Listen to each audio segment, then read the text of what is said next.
Mənim həsrətimin yaşı bilinmir.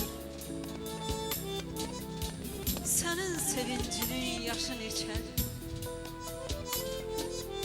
Gah yağış, gah ümman olan gönlümün gel sana damcısı yaşı neçədir? Əzəllər bilməzdim sevgimin yaşın.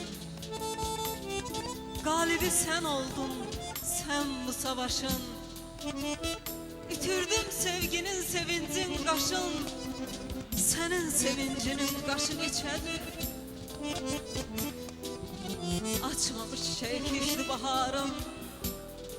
Yay payız görmədi hey yağdı qarım.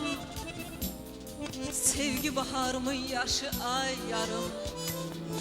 Ay zalım sen gel gör kışı neçədir?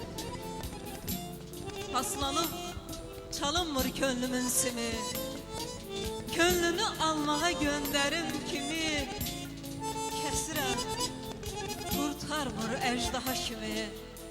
Sənin həsrətinin başı neçədir? Sevincim bir oldu ahzarım neçə. Məlhəmim bir oldu azarım neçə. Hər gün öldürürsən məzarım neçə. Görəsən Zöhrənin daşı neçədir? Görəsən Zöhrənin daşı neçədir?